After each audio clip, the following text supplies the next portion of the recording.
Good morning.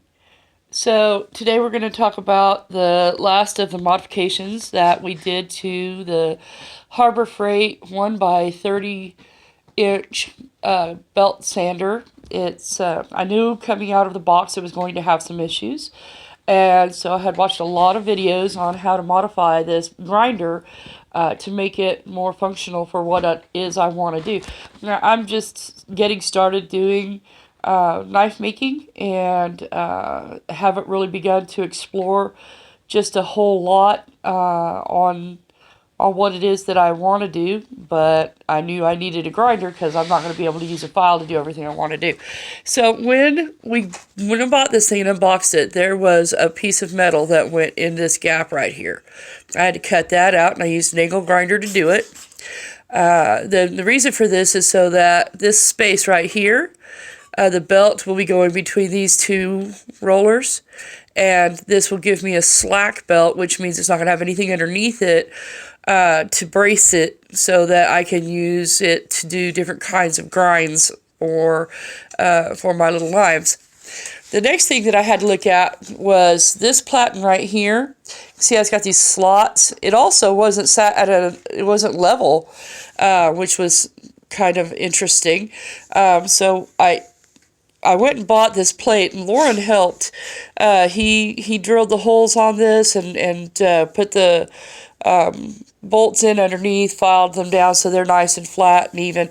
But he also took this thing off because this thing was bent at an angle. He went out and beat that into a 90-degree shape, and I still have to tighten this down.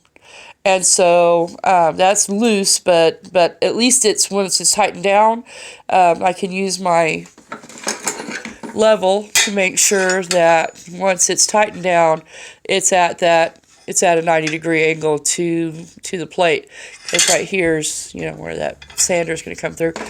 The other thing that I did was I added some magnets to help catch some of those iron filings, and I can save those and use them for other things.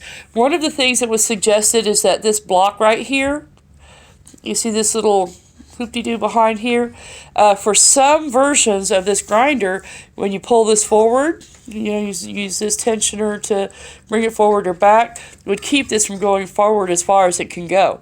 Well, on my particular version, that wasn't true. So we didn't have to grind that out or do anything with it. The only modification other than that one that I didn't do, was the big wheel right here. The guy he ground it down using a file and then some sandpaper. I don't know that I need to do that yet. I could feel the ridge in here. It's definitely not even. So I'm thinking I'm going to have to take the platen off, take a file to that and clean that up a little bit. You can also see that I took the guards off here, where I've been learning how to do knife making. The smaller diameter wheels are where I do a lot of work on the choli and on some of the delicate curves that I prefer in my handles. Really take a small diameter wheel for grinding those things out. And, I learned to use my safety goggles. So, safety is a thing, even if it is third. But so I took all of that off, and I took this side.